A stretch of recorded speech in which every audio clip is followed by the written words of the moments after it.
Damai sejahtera Allah yang melampaui segala akal, itulah yang memelihara hatimu di dalam Kristus Yesus Tuhan kita.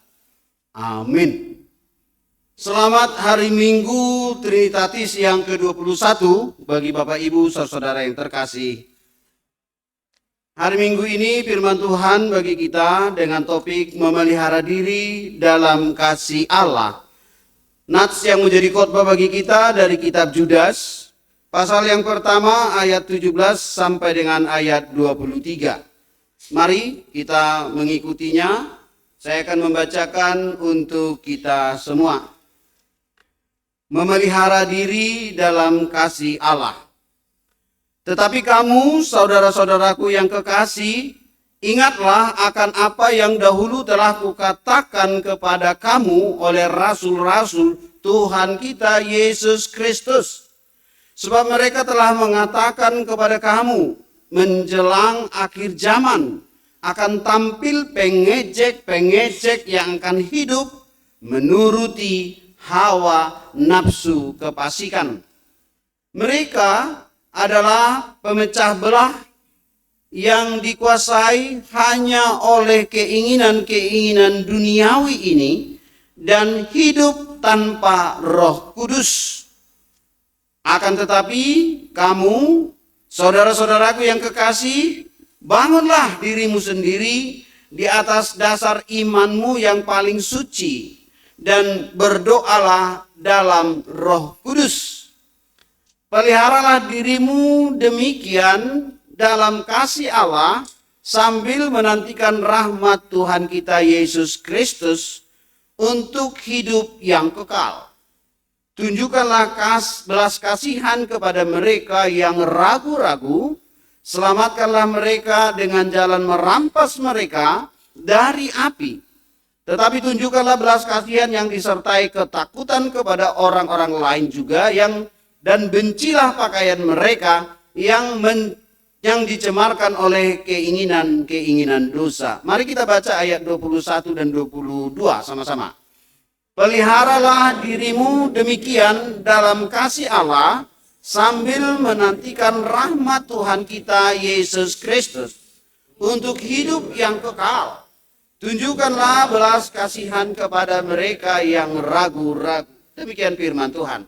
Bapak Ibu saudara yang terkasih dalam Tuhan Yesus Kristus, bagaimana kita memelihara diri kita dalam kasih Tuhan? Next ya. Ada pernyataan dari Martin Luther yang kita sudah banyak sekali pahami, yaitu sola apa?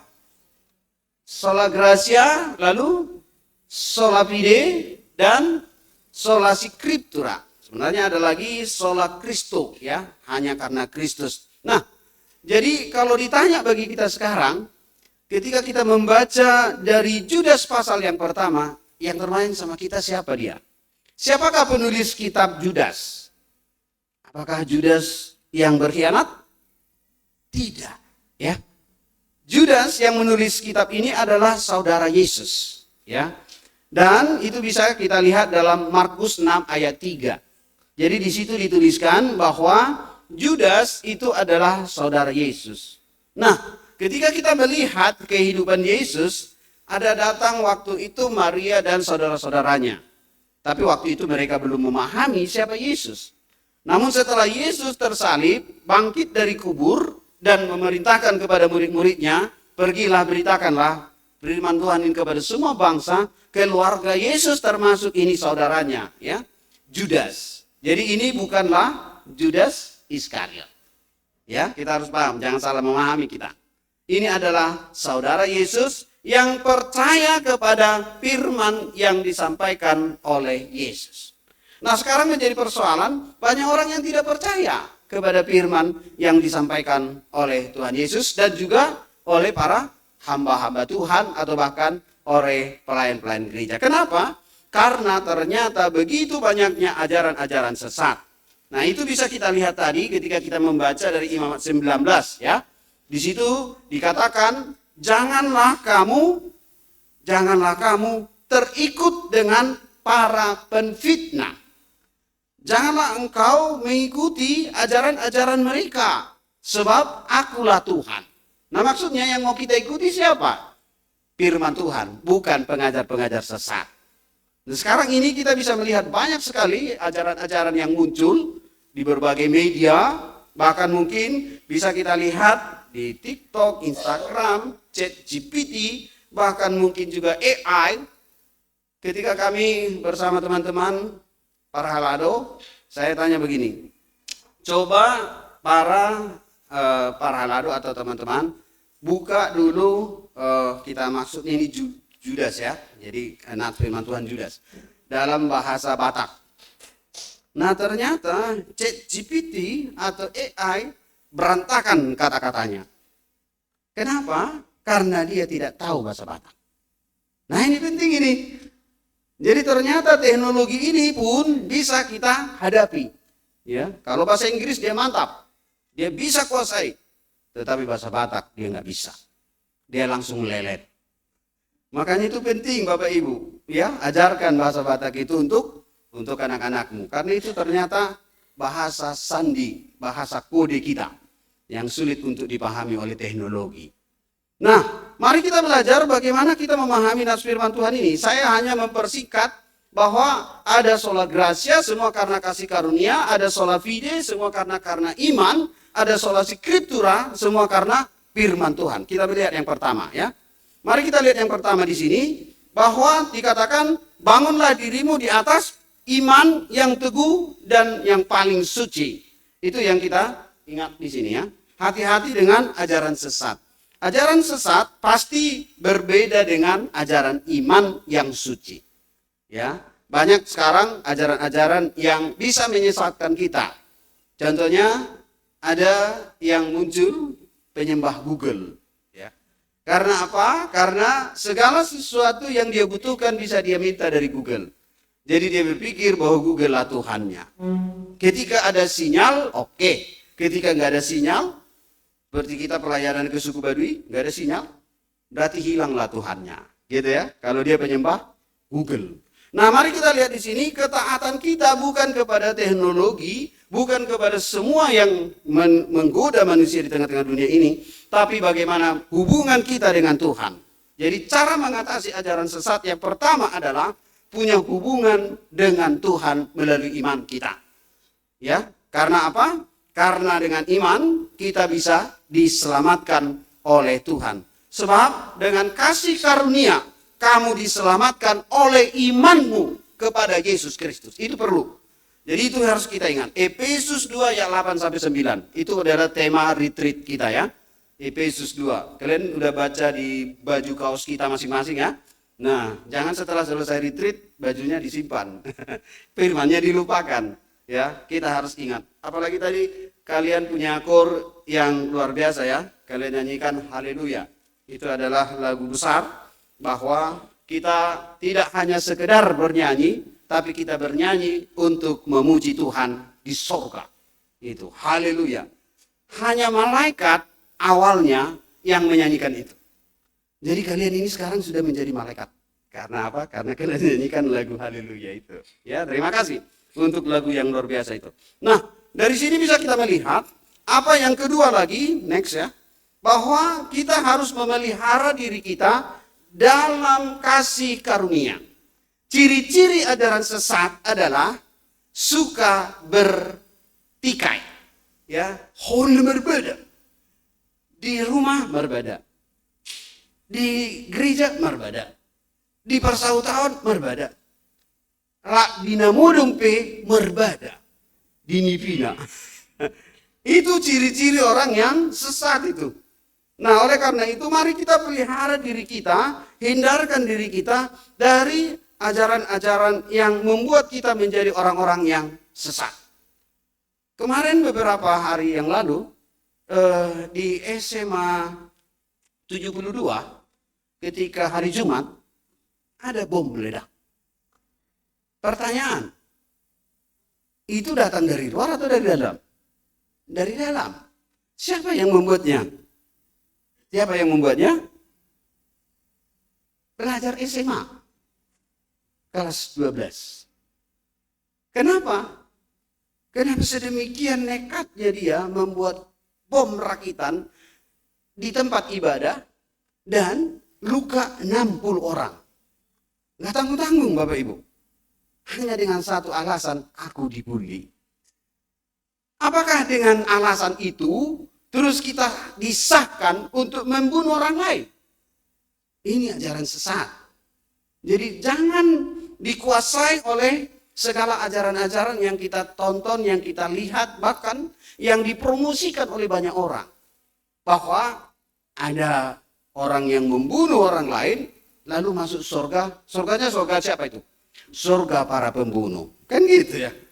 Karena orang yang membunuh orang lain, kemana masuknya? Ya ke surga para pembunuh. Nggak mungkin kepada surga orang yang benar. Ini ajaran sesat. Nah kita harus pelajari ini bagaimana anak-anak kami, remaja-remaja dan naposo kami jangan mengambil keputusan yang berbahaya dan menyesatkan. Ada orang di Jepang itu sudah sekian banyak orang yang diselamatkannya ketika orang itu akan terjun dari jembatan menuju ke dasar sungai. Apa yang dia katakan? Saya harus tetap di sini karena saya selalu menyaksikan orang yang berputus asa dan tidak menemukan solusi sehingga mengakhiri hidupnya dengan bunuh diri. Kenapa bisa terjadi demikian? Karena ajaran-ajaran yang ada di belakangnya membuat dia akhirnya memutuskan untuk mengakhiri hidupnya tanpa mengasihi dirinya, tanpa mengasihi orang tuanya, tanpa mengasihi Tuhannya. Nah ini menjadi pertanyaan bagi teman-teman, bagi remaja Naposo. Jangan mengikuti ajaran-ajaran sesat. Itu salah satu ciri-cirinya ya. Nah yang ketiga, kenapa kita bisa dipengaruhi oleh ajaran sesat? Karena kita tidak mengizinkan ajaran benar dan sehat masuk dalam hati dan pikiran kita. Kita bersyukur untuk para remaja dan naposo yang rajin datang ibadah, persekutuan. Karena apa? Itu menjadi sumber makanan tubuh, jiwa, roh kita. Jadi hidup kita ini ada tubuh, ada jiwa, ada roh.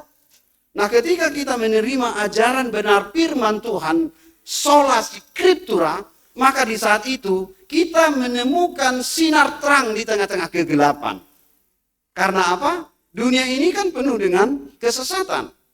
Ya, semua teknologi bahkan ChatGPT, AI ditanya, apa tujuanmu? Tujuannya menyesatkan. Amanginang, hati-hati untuk anak-anak kami. Tujuannya menyesatkan. Walaupun awalnya dia membantu kita secara teknologi, tapi ingat, teknologi akan menguasai kita. Segala informasi yang kita masukkan ke dia, dia akan simpan, dia akan olah, dia akan gunakan. Dan satu waktu, dia akan tundukkan kita sesuai dengan kehendak jahat si iblis. Jadi teknologi itu bisa dipakai oleh si jahat. Sampai ngerinya ada orang bertanya, terus kau menyesatkan. Setelah itu apa? Bagaimana cara menghentikanmu? Hanya satu katanya, kuasa darah Yesus. Bapak Ibu, ini teknologi berbicara hanya darah Yesus yang dia takuti. Sepintar-pintarnya kita, sekaya-kayakan kita, sehebat-hebatnya kita, dia nggak takut. Karena apa? Dia tahu semuanya yang ada di dunia ini. Yang dia tidak bisa lakukan adalah menentang dan melawan kuasa Yesus. Kita lihat orang yang kerasukan setan. Ya, ketika Yesus datang, apa kata pertama yang dia bilang? Yesus, anak Allah yang maha tinggi, jangan apa-apakan kami. Itu iblis tanpa Yesus bicara, dia sudah katakan, Yesus. Tapi Yesus setuju dengan kata-katanya, stop. Kamu tidak perlu berbicara tentang aku. Enyahlah kamu, kan gitu ya. Akhirnya, tolong, jangan dulu enyahkan kami. Akhirnya dia masuk ke babi-babi. Artinya Bapak Ibu, tidak ada kuasa di dunia ini yang bisa menghempang ajaran sesat selain daripada percaya kepada firman Tuhan, yaitu Yesus sendiri. Makanya dalam 2 Timotius pasal 3 ayat 16 dikatakan, segala tulisan yang ada dalam firman Tuhan Alkitab yang diilhamkan oleh Allah itu berguna untuk ngapain? untuk mengajar. Ya, untuk ngapain? Untuk memperbaiki kelakuan. Bahkan untuk menuntun dalam kebenaran. Itu perlu dicatat, 2 Timotius 3 ayat 16. Jadi perkataan firman Tuhan yang kita dengar sekarang ini adalah menyelamatkan kita dari lumpur dosa, dari kesesatan, dari kebinasaan, bahkan dari neraka. Kita belum lihat sekarang neraka, tapi neraka ada.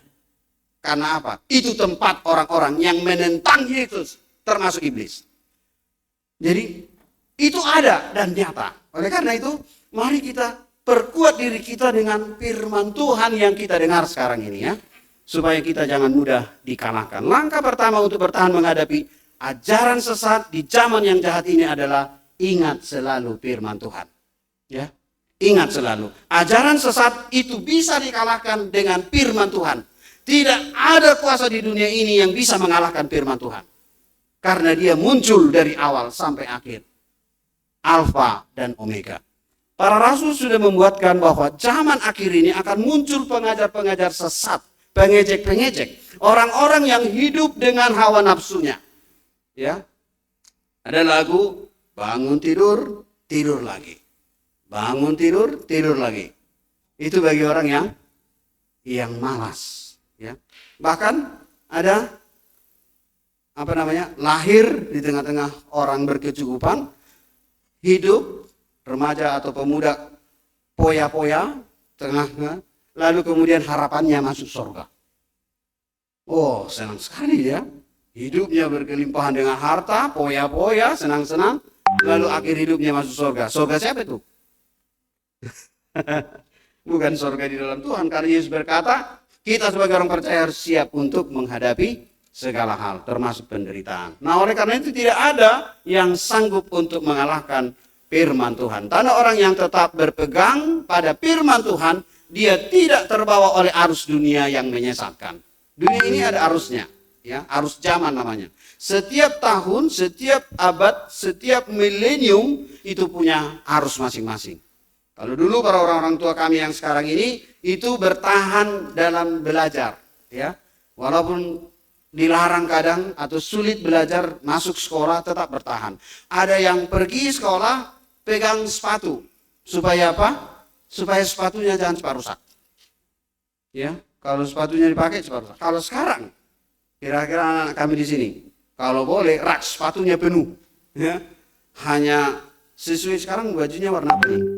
Bajunya garis-garis, sepatunya garis-garis kalau bisa. Bajunya pink, sepatunya kalau bisa pink. Nah, akhirnya apa yang terjadi? Rak sepatu penuh. Padahal itu tidak begitu penting untuk masa depan. Pengetahuan bahkan iman itu yang menentukan masa depanmu nantinya. Ya, ingat akan selalu firman Tuhan. Yang keempat, jauhi ajaran sesat, bahkan orang-orang murtad yang suka memecah belah. Ciri-ciri orang-orang sesat suka memberontak, suka memecah belah, bahkan juga mereka selalu menyampaikan kata-kata yang bahkan mungkin menyakitkan, yang bahkan mungkin menghina, termasuk seperti tadi yang di SMA itu, membuli. Itu semua ciri-ciri ajaran sesat. Nah, lawan dari ajaran itu adalah ajaran yang penuh kasih. Yudas menyebut ada 3 ciri orang murtad. Yang pertama, suka memecah belah, terlebih dalam persekutuan orang percaya. Ada hal yang membuat orang-orang sulit memecah belah persekutuan orang percaya. Karena apa? Karena Roh Kudus menjagai.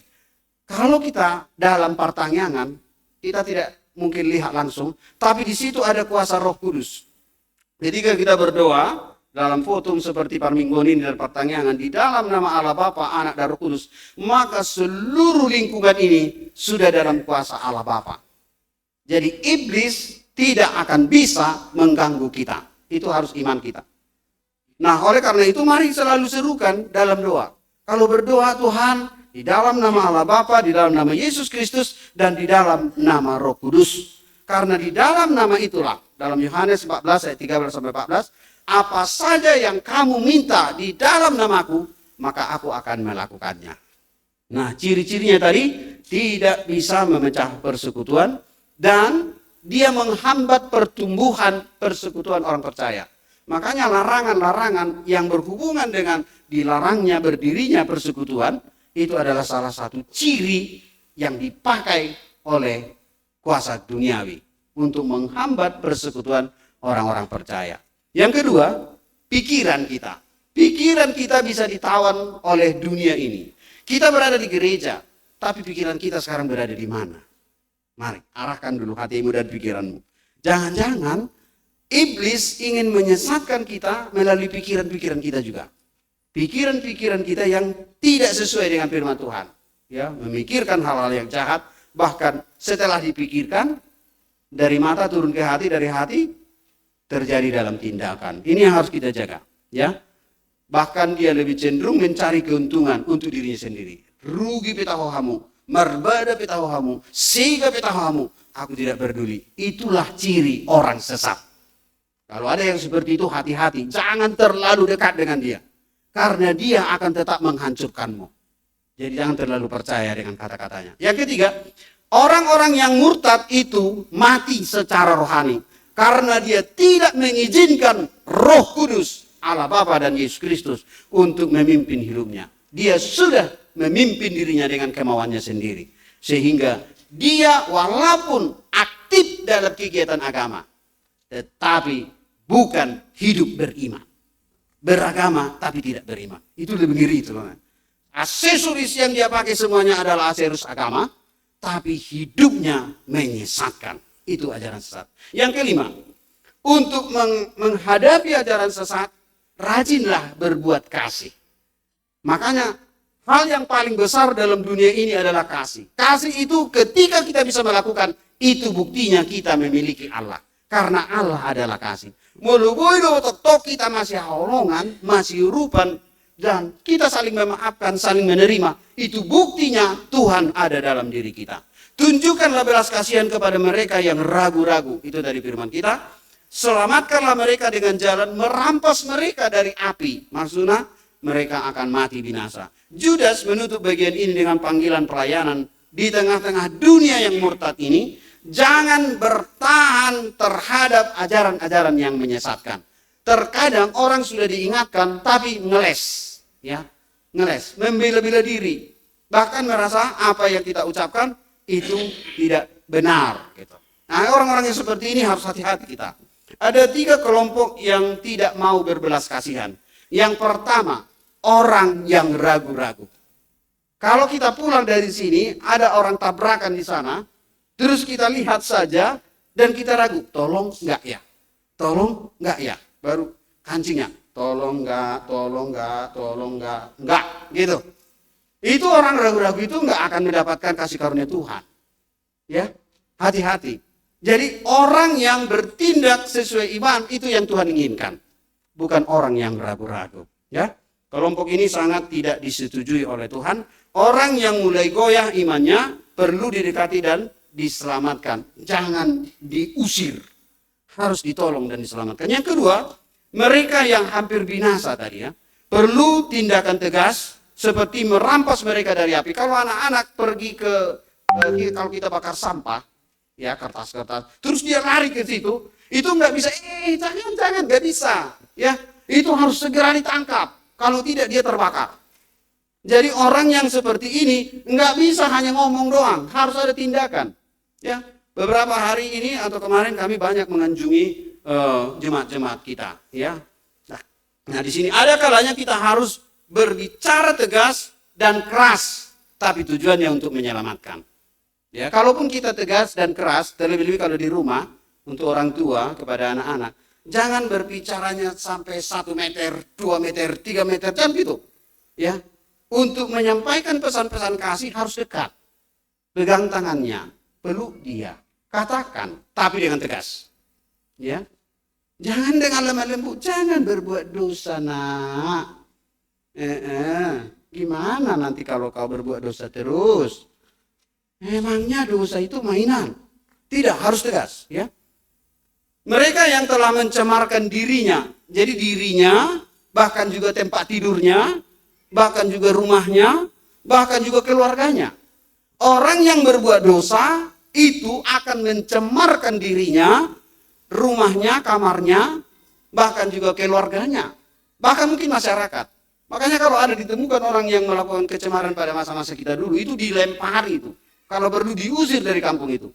Karena menurut pemahamannya, orang yang membiarkan dirinya hidup dalam dosa itu merusak semuanya. Bukan hanya merusak keluarganya, merusak tanaman juga. Orang yang berbuat dosa itu merusak berkat Tuhan.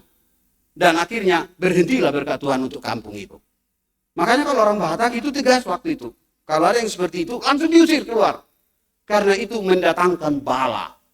Orang yang berbuat seperti itu sudah mengikuti ajaran iblis. Hadisi ke nama dapota. Nah, bahkan pada masa itu pun kita sudah mengerti tentang itu, ya. Nah, sekarang kita lihat dulu kesimpulannya apa. Kesimpulan, Yudas menulis surat ini dengan nada memperingatkan tetapi dengan kasih. Ini yang penting Bapak Ibu, bawa pulang. Memberi peringatan harus dengan kasih, ya. Jangan dengan dendam, dengan amarah, dengan kebencian. Karena itu akan mendatangkan dosa. Tapi berilah peringatan dengan kasih. Dunia kita sekarang ini sedang bergerak cepat, ya. Secepat cahaya. Ya. Albert Einstein, cep, gitu. Itu kita hidupkan lampu, cep, langsung hidup. Secepat itulah sekarang pekerjaan iblis dan setan. Karena apa? Karena waktunya tinggal sedikit. Ada beberapa kesaksian yang bisa kita lihat sekarang, ya. Ada orang yang diurapi Tuhan, kaki puntung bisa keluar. Kaki puntung bisa keluar, didoakan dengan kuasa nama Yesus. Wah, itu luar biasa. Bahkan ada orang yang di video YouTube itu mendoakan orang yang akan dikubur bangkit. Artinya apa? Ini dunia kita ini sekarang bergerak cepat. Makanya anak-anak jangan terlalu banyak dikuasai oleh keinginan dunia ini. Teknologi, bolehkah kira-kira cara mengatasi ajaran sesat yang paling sederhana, berpuasa menggunakan HP. Contoh. Kalau masuk gereja, off kan dulu. Gitu. Karena ada buah-buah di situ kan, off kan. Gitu. Karena nafsu firman Tuhan selalu Abang tampilkan, kecuali nanti firman Tuhannya nggak ada, harus di HP ya. Artinya apa? Supaya hati dan pikiranmu jangan dikuasai. Ini terus-menerus ini dihancurkan. Bangun tidur kita buka HP.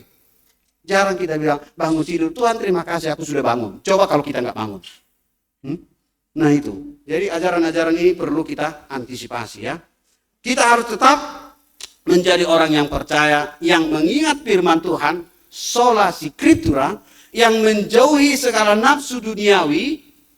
Bukan istilah dulu, mangan, mati mangan apa tau? Enggak. Sekarang kita harus jaga diri kita, bukan mati mangan, ya. Mati di bagasan hapor siau. Karena mati mangan itu enggak masuk surga itu. Baru kemudian kita membangun iman kita. Semua bertanggung jawab untuk membangun iman. Kalau tidak, maka roh dunia ini akan menghancurkan kita. Yang keempat, berdoa di dalam nama Allah, di dalam nama Yesus, dan di dalam nama Roh Kudus. Supaya kita dilindungi oleh kuasanya. Yang terakhir, peliharalah kasih karunia Allah dan beritakanlah Injil. Jadi, kasih karunia itu sudah menyelamatkan kita. Nah, oleh karena itu, kita harus berjuang untuk menyampaikan dan memberitakannya. Karena kasih karunia. Nah, Bapak Ibu Saudara yang terkasih, kemarin ada beberapa kunjungan, next ya, gambarnya. Ya. Oh, ini sekarang kita lihat sukacita kita dalam Pesta Kotilon. Ya, Pesta Kotilon dan Parkeon Ina. Apa yang harus kita petik dari sini? Apapun yang sudah kita serahkan pada Tuhan, itu Tuhan catat. Apapun, baik tenaga, pikiran, bahkan juga waktu kita, keringat kita. Ada berapa banyak ibu-ibu yang keringatan? Ya, dari mulai pertandingan, ya, manortor, ya, baru Batak Nauli, baru kemudian pertandingan menghafal ayat firman Tuhan di depan keringat dingin karena ada yang lupa ayatnya. Kalau dipegang Alkitabnya ingat dia, tapi kalau itu nggak bisa ya. Ada yang khotbah amang inang, ya, luar biasa yang khotbah ini. Karena apa? Keluarga mengenal inang 5 juta. Amang itu juara 2 di distrik, inang itu juara 1 di sini. Jadi ini keluarga berkhotbah ini ya. Luar biasa saya rasa ini. Harus hati-hati kita melihat keluarga ini. Ini sudah dipersiapkan Tuhan ini untuk menjadi bukti nanti kalau ada pertandingan di tingkat HKBP pusat, keluarga yang berkhotbah amang inang ini kita berangkatkan. Pasti mereka akan diberkati Tuhan ya. Nah ini banyak berkat yang sudah Tuhan berikan, bahkan buah yang kita rangkai. buah itu sebagai persembahan kita. Nah, nanti tambahannya rangkai bunga lah kita, ya, supaya ada bunga Natal. Itu yang mau kita rangkai nanti untuk kegiatan Natal kita. Mari kita rangkai sebagai bukti cinta kasih kita kepada Tuhan. Next. Ya, ini kami berkunjung kepada keluarga Inang Nyonya Manurung, Boru Butar-Butar. Ya, mungkin Amang Inang kenal. Ya, kita doakan khusus di sana. Dan satu hal yang terima kasih kepada Inang Manurung, nggak hadir sini ya. Ada hal yang membuat Inang ini ketika Amang Sintona Beban menjumpainya menangis. Karena yang membantunya tidak ada, kondisi fisiknya sudah tidak memungkinkan lagi. Nah ini, tapi kemudian ada dari Inang Manurung ya, yang kemarin ikut juga dalam perlombaan, lalu kemudian membawa orang yang bisa membantu. Itu yang membuat dia sekarang semakin terhibur. Ternyata orang-orang seiman, teman-teman yang percaya itu menjadi sumber pertolongan. Dan kita doakan Inang itu supaya jamah Tuhan dan disembuhkan tangannya yang sedang stroke sekarang ini. Next. Kita juga berkunjung kepada Inang Nelly Munte karena beberapa hari sering tidak ikut dalam doa marturia, tidak ikut dalam kunjungan marturia. Nah ternyata Inang itu juga sedang berjuang dalam artian masih batuk-batuk ya, supaya Tuhan semakin pulihkan. Next, nanti akan ada baptisan, yaitu Fransiskus Manalu, Inang Monica Borusitorus. Mereka datang dari Kalimantan. Kenapa sampai ke sini harus dibaptis? Ya itulah doa ya, Tuhan izinkan supaya mereka bawa anaknya Ezekiel nanti dibaptis jam 10. Artinya apa? Mereka mencintai gereja ini. Kenapa nggak dibaptis di Kalimantan aja? Karena natorasna dohot simatua deson. Daripada ongkosnya nanti berangkat ke sana, natoras orang tua dan juga simatuanya, mending datang mereka ke sini. Lebih hemat ya kan? Nah makanya kalaupun kita nanti di jamu makan, kita ucapkan terima kasih ya. Next. Kami kemarin berkunjung ke keluarga Amang Butar-Butar, Inang Buruna Beban. Ini bukan jemaat kita. Tapi satu hal, kami mau rindu mengajak beliau datang di acara pesta nanti tanggal 21. Dan hebatnya, Amang Inang ini langsung respon. Ya, kami catat, kami akan datang, katanya. Nah kira-kira Amang Inang ada nggak mengundang keluarga yang memang kita rindu mereka datang nanti di acara pesta ini, supaya panitia nanti bisa mempersiapkan. Bahkan langsung dikatakan, sadia do pasahaton nami. Kami hanya mengundang mereka datang, langsung berpikir, sadia pasahaton nami. Luar biasa. Ya. Ada hal kesaksian yang disampaikan oleh Amang Butar-Butar, dalam kondisi sudah mulai kurang sehat, tapi harus pergi kerja atau pergi ke satu acara. Ternyata di tol, mobilnya berbalik-balik, sampai 4 kali putaran. Yang arahnya ke sana jadi ke sini sendiri. Nah itu kesaksian kemarin kami dapatkan dari Amang itu. Tapi yang luar biasanya semua kaca mobil pecah, mobil rusak, tapi Amang itu tidak sedikit pun luka, tidak sedikit pun luka. Ini yang luar biasa menurut saya. Saya sampaikan kepada Amang dan Inang, ingat Amang, ini bukan karena kehebatan mobilmu. Ya, mau mobilmu Pajero, mau mobilmu apa yang namanya sudah terbalik-balik, pasti akan luka orang di dalam. Ya, mobil rusak sampai sekarang belum diservis, diperbaiki. Karena apa? Karena besar biaya untuk memperbaiki. Tapi yang paling luar biasanya adalah tidak satu pun luka yang dialami oleh Amang ini. Dan dia sadar ketika polisi datang. Dia sadar, tidak hilang kesadaran. Dia sadar. Jadi yang mau kita katakan Amang Inang, ini adalah berkat yang luar biasa. Makanya Amang itu mau datang ke sini, mau menunjukkan ucapan terima kasihnya kepada Tuhan. Terima kasih untuk Tuhan boleh arahkan kami ke sana kemarin. Walaupun bukan jemaat kita. Artinya Amang Inang, mari kita doakan apa yang Tuhan ingin gerakan melalui diri kita, Tuhan akan kerjakan melalui kita. Ada amin? Mari kita berdoa.